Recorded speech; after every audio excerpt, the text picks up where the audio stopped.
Hey everybody, welcome back to Tommy's Tesla Tech and Travel. This is a Dana edition.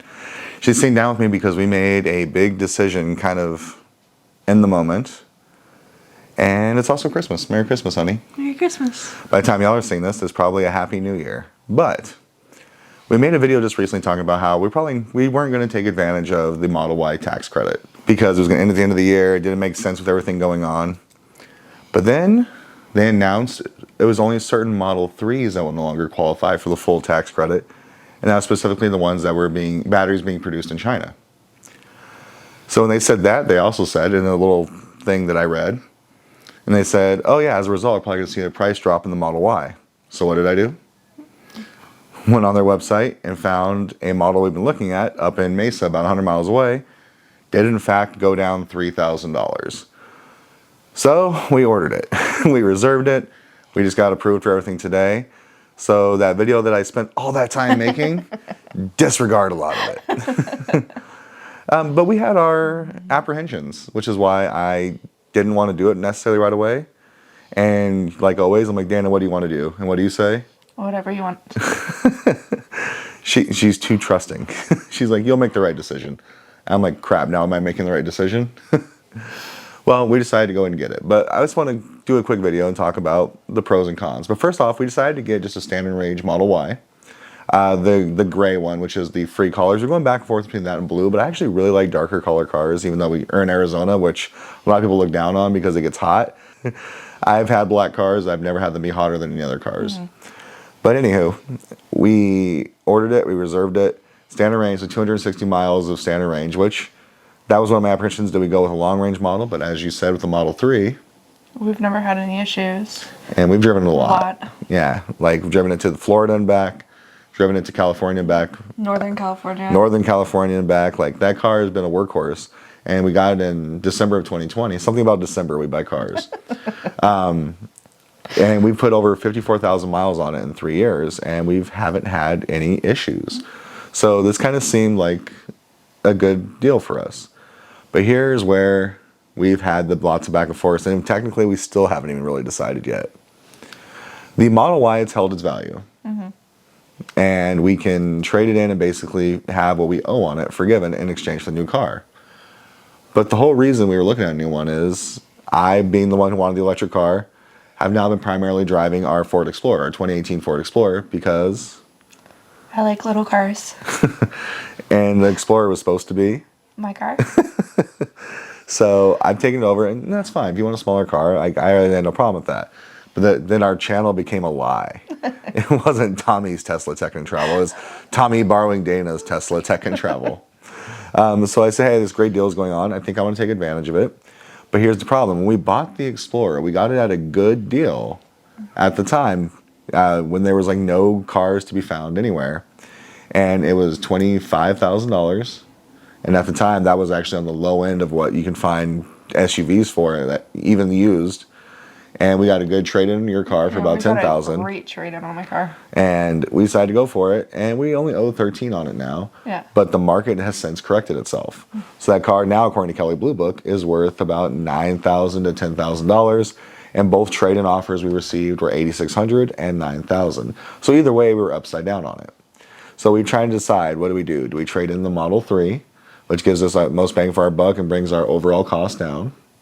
Or do we trade in the Explorer, which we take a negative equity hit on? As of right now, I think we're going to take the negative equity hit, because the whole point of this was you don't like driving bigger cars, and now we're going to have two larger cars than what you like to drive. But all that aside, let's talk a little bit more about the Model Y. So right now, interest rates are high. We are lucky enough on our Model 3, we have a 2% rate, and on our Explorer, she made a move.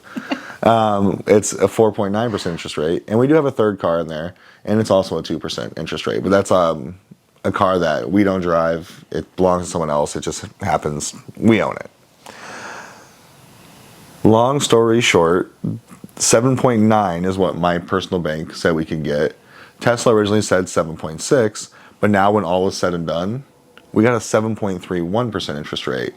And with the money we're putting down, it brings our car payment for the Model Y down to $467 per month, Whereas with the Model 3, even with the 2% interest rate from the time we bought it and everything else, we are still paying $538. So that's a lot of money for cars. But we do a lot of driving. I especially do a lot of driving. I'm willing to put money into a car if it's something I know and I trust and it makes sense. Especially with all the gas we've been putting. The rental car I've had while the Explorer is being fixed right now, I have already had to fill the gas tank. I just filled it for the third time since I've gotten it. Yeah. So I do a lot of driving. And this car is supposed to be really efficient in gas. So to me, even with the extra money we're paying, the Model Y made sense. But I don't know. We haven't taken delivery yet. This is going to be a hard part. It's like every time I read the tax credit is where I got to do a little bit more research, folks. It says as long as you take delivery by the new year. I literally don't have a day off until January. So I'm going to have to see if I can finagle something once they get back to us on a date for delivery. It's going to be interesting. Right now you're looking at your schedule and being like, I don't know if I do either. I don't. Yeah, see? I don't have. And since we're doing this together, we got to do it together. But I think we made the right decision. Tell us what you think down there. We decided to go with the car. Now we're going to have to change the logo again. I don't know if you saw the video recently where I had misspelled my name for the last 2 years. But now it's no longer Tommy's Tesla Tech and Travel. It's Tommy's Tesla's Tech and Travel. I'm really excited. What are your fears and apprehensions about having 2 electric cars? I think my biggest concern is going to be the car payments on both of them. I'm not concerned anymore like I was 2 years ago or 3 years ago when we bought. Well, and even then, you were concerned about it, and has it ever been a problem? No. That's right. But as you pointed out, between what we're paying currently for the Explorer, plus gas. And the maintenance. I mean, And we the just did a maintenance. $1,000 tune-up less than 2 months ago. I know. So, I mean, the financial part makes sense. But also, originally, because you're the daughter of a mechanic. Yeah. And gas runs through your blood. I know your fear was having an electric car only. We always want to have a gas car around. Now it's kind of your thought process on it. And the reason I'm asking you is because you are still kind of the novice in the situation. So I think your input is going to represent a lot of the people that have the same apprehension out there. I am so much more comfortable now with an electric car, and especially driving it the last couple months on pretty much a daily basis. Like, I don't have any qualms about owning an electric car at all anymore. And now having only electric cars. I'm not, like, concerned. Like, I don't have any concerns. I mean, if we do a road trip and we need a bigger car, we can always rent. I mean, It's true.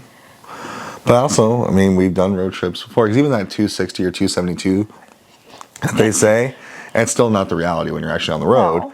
And even with the Model 3, our battery's degraded down where we get about 240 miles estimated range to a full charge. I don't know. And, I mean, driving to Phoenix and back, which is 100 miles there, 100 miles back, I may have to charge on the way back. Yeah, Usually I have enough juice when I get back where I just park.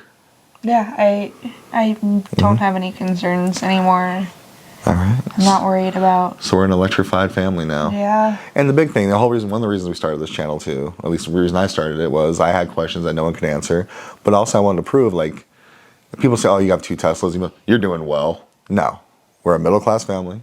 We both work hard jobs. Like, your job's very physically intensive. My Yeah. job is Mentally. yes it is. But we've shown that if you know what you're doing and working the numbers right. So I think a lot of the things that people miss on when they do these electric cars is they want to have the lifestyle. If that makes any sense. Like they Keeping up with the Joneses. yeah, that's a good way to describe it. It's like, they don't know how to properly allocate their money or save it. Like, we don't do anything. Like I already said, we made this decision kind of in the moment, but it's a decision we've been mulling over for literal months. Yeah. And we have made the choices and moves to accommodate our decision. So it's not like, sorry, I'm sounding so tired because I am tired. We've done like 3 Christmases in the last like 24 hours.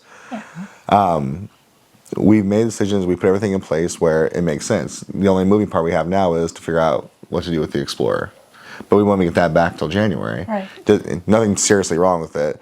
We had it slightly rear-ended, and they required to change out like the bumper and everything, but parts are crazy back-ordered right now. Now we just have to figure out what to do to get rid of there. But even then, with the payment we have for the Model Y now, if we have to carry it for a month or two, we'll be fine. Yeah. All right, guys. Well, that's it. That's our little video. We decided to get the Model Y. Someone who was very concerned about owning nothing but electric is now on Team Electric. Charlie, our son's on Team Electric now because he got his ATV that has electric. I'll put the video in here of him driving around. I was really impressed. He did a 3-point turn without me having to explain it. He's 3. And he was, I hope you put it together, Daddy. He had his wrench out trying to help me. I think we should do the tires next, but it's not the next step. Yeah, but the tires should be next. He likes tires. That being said, going forward, we have some more adventures coming this year. So owning 2 Teslas, seeing what life's like with that. I'll be going to WonderCon in March. I hope still. I just bought a car. I don't know if I can afford it now. And we're hopefully traveling to Oregon. And who knows what else we got going on as of right now. But stay tuned with us. We're going to be doing some more pizza stuff on our channel because I got a pizza oven for Christmas, which I'm super excited about. And we're going to do more stops on the Great Southern Arizona Pizza Crawls. Several of you out there, pizza company-wise, restaurants, have reached out to me saying, hey, come review our food. I think we're going to. But we're always going to keep our integrity. We do not take it for free. We pay for it. That way, if we don't like it, we can trash it. But is there really such thing as bad pizza? No. Well, there is one, but I refuse to do a review there because I don't want to destroy their business. No. It's not good. You know who I'm talking about. All right, guys. Thanks for taking another ride with us. That's Dana. I'm Tommy. We'll take another ride again soon. Bye-bye, everybody.